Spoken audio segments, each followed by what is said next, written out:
And think about a public transit company that works on a margin of like 5%, 6%. Yes. So that's a big yeah, deal. 10% more, 5% more, it's big deal. I think that was like the main factor why we got quite fast growth. You see like this ROI, you can't really ignore it. It doesn't really matter what tool you use today, you really want to move to that because you get like an immediate ROI. Welcome to 20-Minute Leaders. Just sit back, relax, and learn from the leaders of today. It's a journey. Each one is different, unique, inspiring. Let's get started.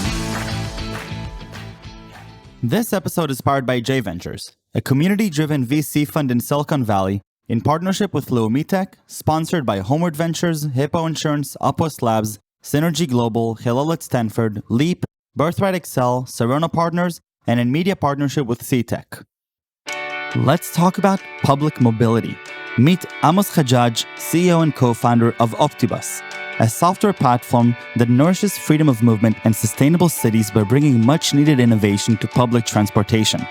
Before co-founding Optibus in 2014, Amos led the development of large-scale personalization engines as a senior software development engineer at Microsoft and designed machine learning algorithms at Siemens.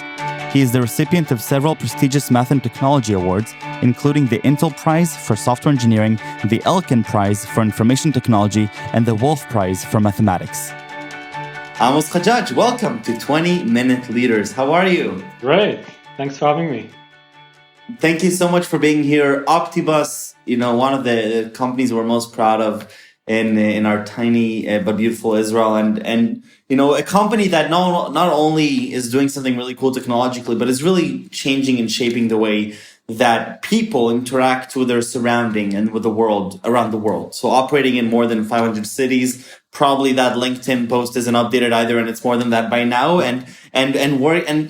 Just trying to figure out, wrapping my head around public transportation and how a company from Israel is working globally and helping shape transportation for millions and billions. I think that's just mind-boggling.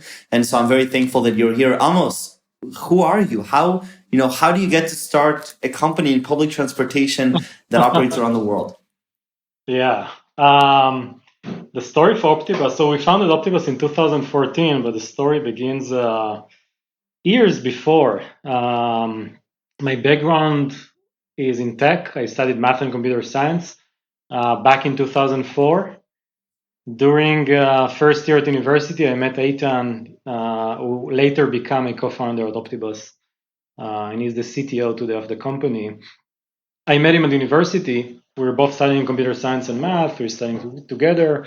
My father was the CFO of one of the largest public transit companies in Israel. So that's the connection, right? And one day, it was first year at university, so a long time ago, he was telling me about the problem of planning transit systems, planning of network, and how it's being done today. So back then, Now, just to make sure I understand this, when you say planning public transport, that means literally planning the routes of the bus system and which streets they're going to and where we're going to put the stations, right? Right. It's so planning of public transportation is many different things. It's planning the routes, is planning the network, where the route should go, where should you allocate stops, what should be the frequency of the timetable in night, morning, weekend, so on. But it's also a lot about the resource allocation. How many drivers you need, how many vehicles, should you use a double-decker, single-decker bus, electric bus versus diesel, should the driver come at 7 a.m. or 8 p.m. or night shift, morning shift, how many drivers you need, overtime. There's so many operational questions. And what amazed him, so he come from the financial side, public transit is quite an expensive business to run. I think even small cities will spend something around $100 million a year of running public transit system. And if you look at the large cities, let's take London is about 17 billion annual budget of running public transit system. New York is about the same. Wow. Yeah, it's significant amount of money goes into vehicles, drivers, operations, so on. So back to the beginning of the story, my father was telling me that it's all being done manually. Seems to him like suboptimal decision made by people based on their experience. Very experienced people, by the way. Throughout time, we learned what an amazing job they're doing. because they're doing all of that manually based on their own experience and intuition. But think about people sitting in a room and they're saying, "Hey, let's have a driver takes this route, and then we have this vehicle use that route, and we'll switch the drivers here," and everything is done manually. It's like billions and billions and billions of options. It's like unimaginable to just seeing a person doing that. So he was telling me about that. I was first year at university. Very complex problem. We can touch that in a minute if you want. Extremely complex mathematically. We didn't have any clue of how to even approach that. So, but at least we knew that there is a problem and it exists. Basically, throughout time, Eitan and me started thinking about the problem. So we completed our studies. I then went to the US to Princeton. I did all research around medical imaging, completely different topic, but around X-ray machine and trying to detecting a coronary art blockage and things like that.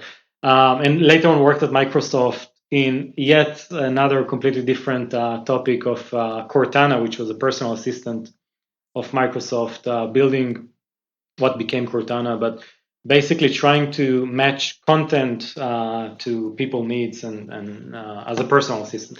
And during all that time, we basically started at the beginning thinking about the problem, and then we had some ideas about how to solve it mathematically, the algorithms and so on. We had really initial tool that was based on files. It was getting a file, it was running all the optimization and outputting, result.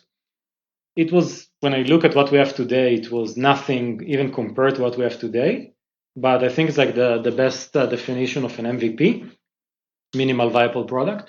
It was really bad, but like when I see what it did back then, but it gave better results than what they had. What they had was Wow. also bad. But what we have today is Yeah. great. What we have there is bad. Still, it still was much better. Because it was much better, we had public transit agencies, first in Israel, then later on the US, Europe, just want to use this magic called Optibus of these two guys that was working out of their basement that can take the entire transit system of a city and optimize it in under a minute.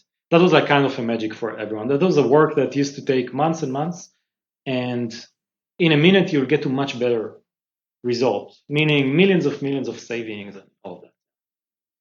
What are some factors that come into mind when you're if I were to design a transportation system within a city? Let's say I'm creating a new city. What are some things that I need to consider, for the layman who has no idea what this may entail? Right. So as I said before, transportation has different parts.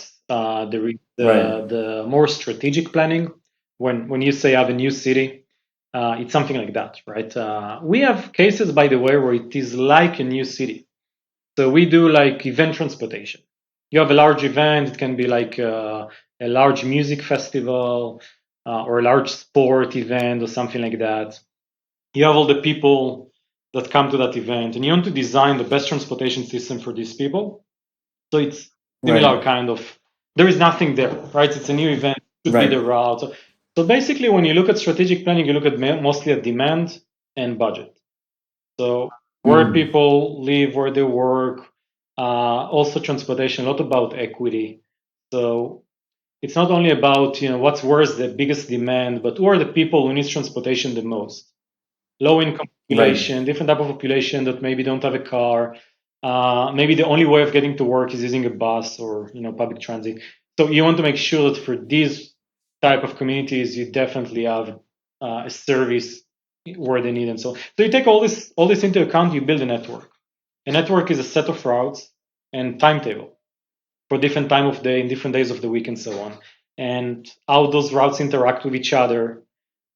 So, for example, if you have one corridor, like one main street in the city, and you have many routes going through that corridor, so you want to look at the Mm-hmm. frequency of all these routes together. And if you have a rail line and a bus route, you want the bus to get to the rail before the rail leave the station. So all this coordination, that will be the first part, and that's what we call planning. The second part is what we call scheduling, which is how many vehicles you need, how many drivers, type of vehicle, when driver gets to work, all these things. How much they're getting paid, overtime, when they get a day off, all of the scheduling part. Mm-hmm. Then the last part is actual operation. Optibus is like an operating system for public transit. It does anything from thinking about what you should design to actually operate it right now. Right? What's happening right now? What Wow. do we do? This driver needs to replace it with that driver. I have a vehicle breakdown. I have, all this. So we have analytics platform. Yeah, so it's the full suite. But to your question, like if you're designing a whole city, you start from what should be the network. But usually when we go to, let's say, a city like London or Los Angeles and so on, there is an existing transit system, and we want to improve that. Right, exactly. And so I'm trying to wrap my head around, this idea that, you and a few friends, you're building this fantastic, idea with a big pain point, with deep technology, and all of a sudden you're working with agencies and with local authorities all around the world. Yeah. What is that experience like? What does that mean for you as an entrepreneur? What are the challenges that may come with that? Yeah. First, I'm always really excited about that. Like I even today, like after 7 years, like on the fact that a company from Israel that definitely started small, now it's quite large, but it's actually responsible powering today. We're doing almost 50% of the entire public transit network of the entire UK, including London and all of the UK, right? Mm-hmm. Almost every I just been in London last week. Almost every bus you see is powered by Optibus. Almost everything that Mm-hmm. happens there. Routes in Yorkshire and different parts of the UK, in the US and Singapore and Hong Kong and Brazil, and so even today, I'm still amazed by the fact that such an impact in so many places in the world. It wasn't easy. It was really really hard, and it's still hard all the time.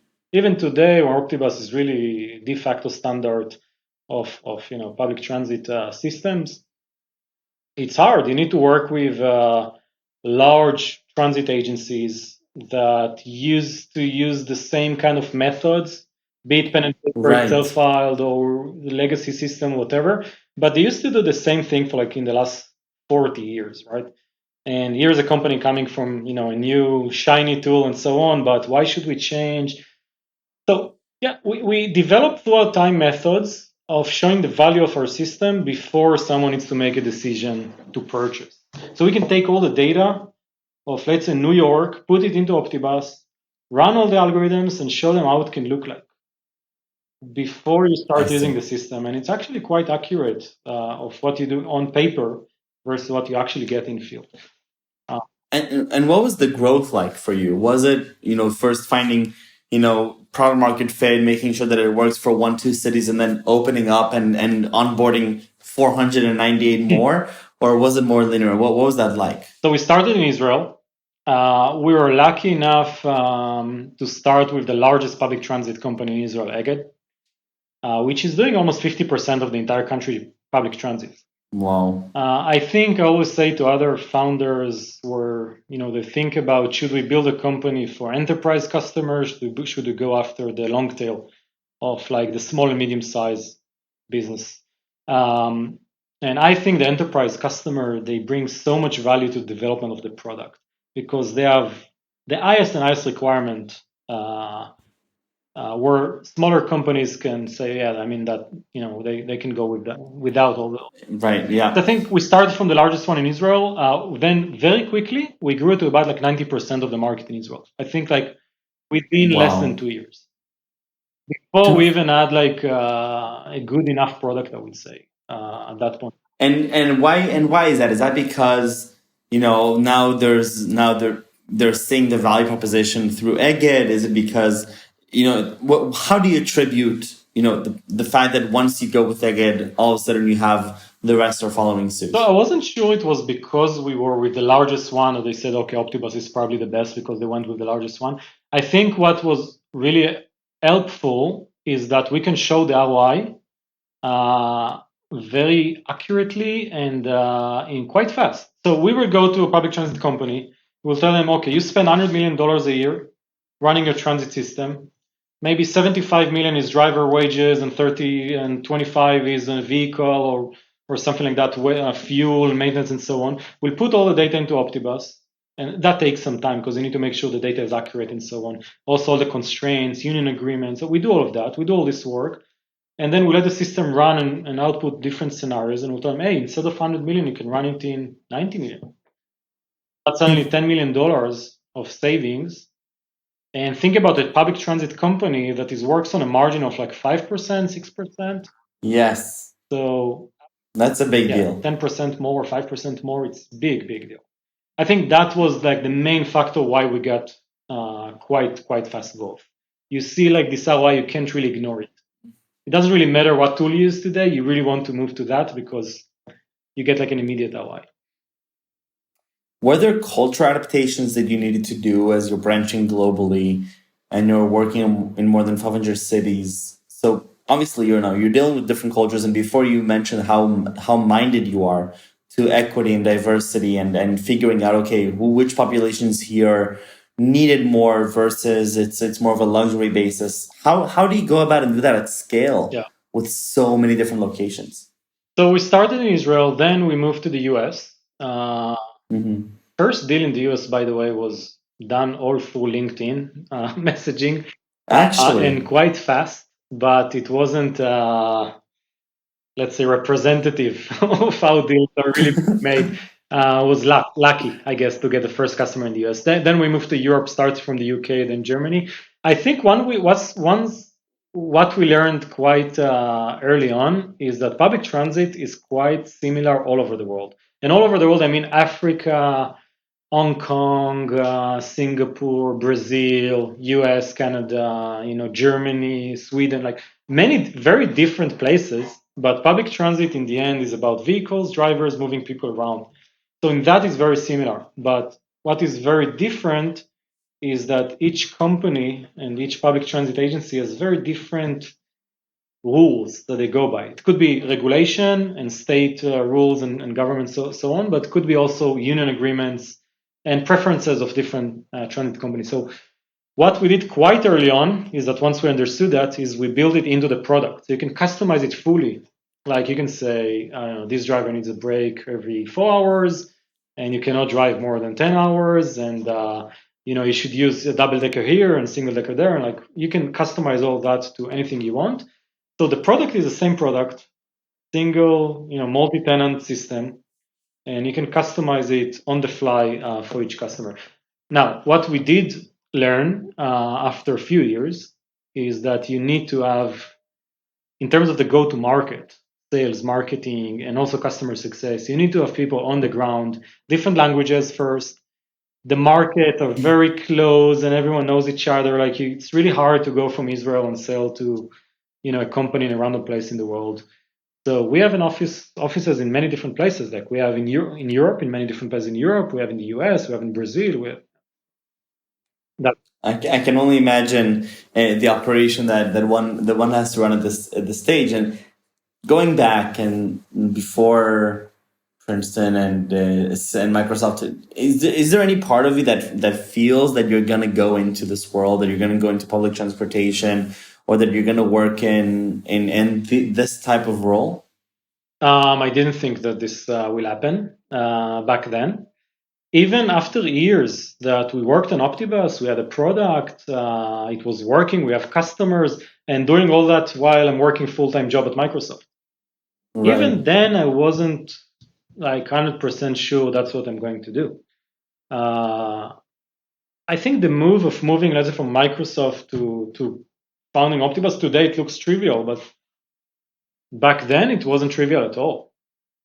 It wasn't clear to me that the problem that we see in Israel exists in other places in the world. Also think about like I was in a really good place. I really liked working at Microsoft and I was successful and get promoted. Like you don't want to leave a place like that. And on the other hand, you're not sure. Like startup is always about risks. You're not really sure. You need to, but at some point we really needed to make this jump. We did a lot of research before and so on, looking at other companies, and we understood that there is a big pain point, but we didn't really know for sure. Now we know that it exists anywhere. Anywhere you go, it's always amazed me to see. Like we went to London, and we saw all of the public transit in London, all of the routes, are planned using like this one huge Excel file.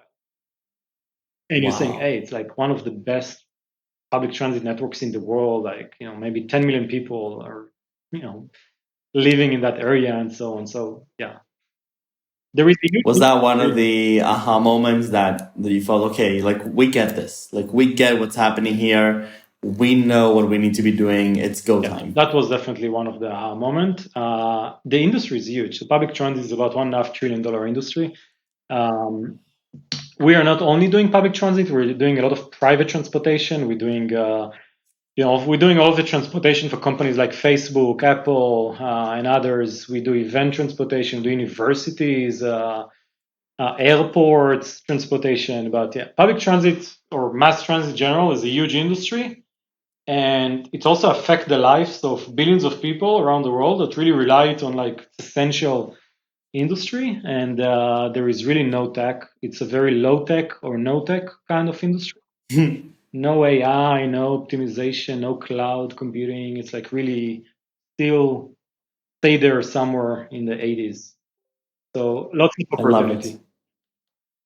Amos, if I had to ask you what your co-founders or your employees or your other colleagues, what are a few words that they would use to describe Amos Haggiag? What would they be? If you ask people in the company, people that knows me, especially people at Optibus, most of them will tell you that I'm optimistic. Even Okay. though I don't view myself as such, I view myself more as realistic, and I think I can tell you why. So startup is like a roller coaster. You always ups and downs, and there are many situations where there are lots of issues. Could be an executive that left the company to open his own startup. Could be an issue with a large customer. Could be a large company trying to close a deal and you're not sure, you get it and so on. And so it always looks like things are going wrong, and it's always like roller coaster. But I think what I'm doing at this situation, I try to look at the long term. And if you look long term and not like what's happening in this week or this month, and so if you look at the long term, the vision and mission is what counts, and that's always optimistic. I love it. Amos, I really appreciate your work. I appreciate this conversation, but I appreciate your work even more because I think that, it's just such an amazing example. A company that has such wide arms and impacts, not just people in different places, but impacts the way that authorities make decisions and very complicated decisions that at the end, after a complicated supply chain, impact really everything. Yeah. And so I think it's an amazing journey over 7 years, and it sounds like it's an amazing place and a very fascinating time, and really leveraging interesting technology to do some really good things for people. So thank you very, very much for the inspiration, and best of luck, and stay safe and stay healthy. Thanks a lot. Thanks, Michael. Thanks for having me. Thank you. Thank you.